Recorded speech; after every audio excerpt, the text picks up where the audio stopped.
most people live with this idea that they're in control, that their thoughts, their feelings, their actions is all their choice, that it's all free will, and the results of their actions is also their control, in their control.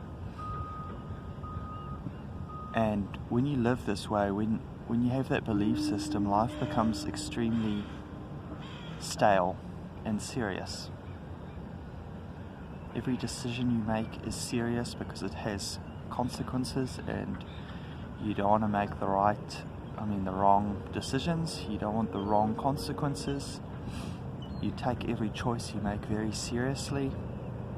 Every outcome is purely because of your actions and your thoughts and your decisions. So life becomes serious and stale and intense. And you end up being very attached to the outcome, because the outcome was your decision, was your choice, it was 100% up to you. And so you don't want to make the wrong decision. You don't want to end up going for a business venture and then failing, then ending up homeless or whatever. You don't want to fail and have your friends laugh at you or think you're a loser. You don't want to say the wrong thing. You don't want to do the wrong thing. Life becomes very constricted because you're trying to control everything and you're trying to fit within this narrow little box because you're so scared of doing the wrong thing. You're so scared of people judging you or thinking you're a bit funny or thinking you're, not woke enough or whatever, or you have the wrong opinions. So the idea of control is actually terrible because life becomes very stale, becomes very constricted. You live in this little box. You place yourself in this box as well. No one forces you into it. You place yourself into this little box where you have to make the right choices. You have to say the right things. You have to live the right life.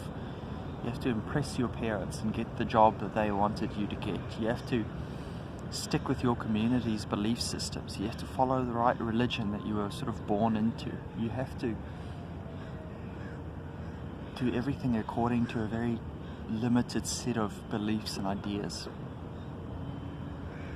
But deep down you don't want to. Deep down you want to be like a kid who just lives free, who goes for what they want, who says what they think, who chases after their dreams with abandon. And the difference between children and adults is that children believe that their parents are in control. They don't take so much ownership for everything, so they just live free and they're not so attached to the outcome.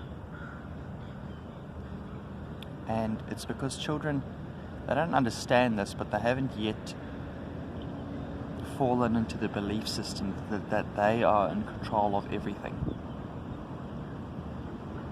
So this is where fatalism comes in.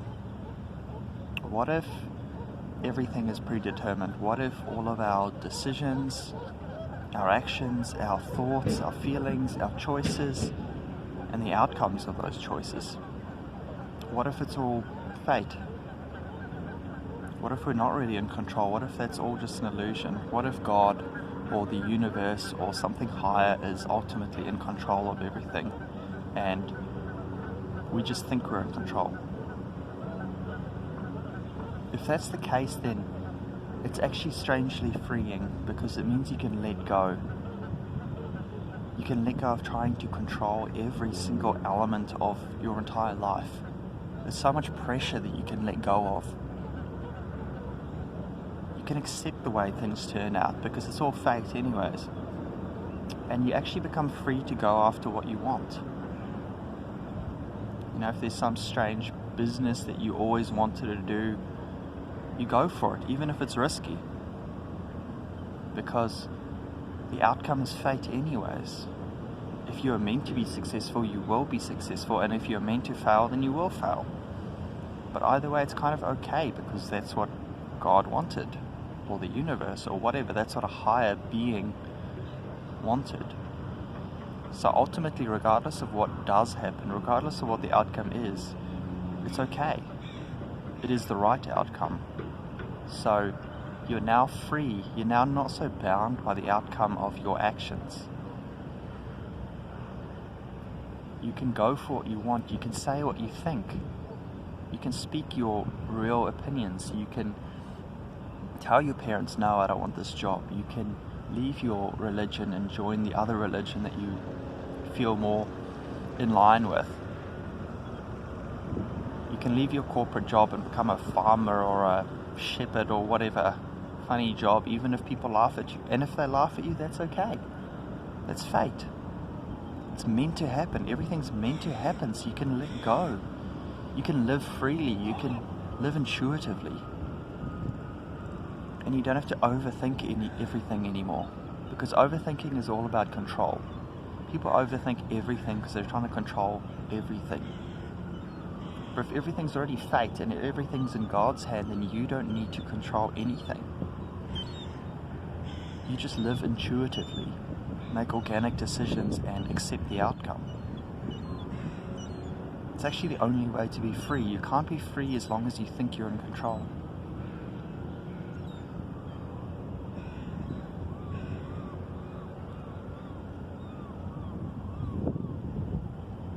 So fatalism is actually the only way to be free, ironically.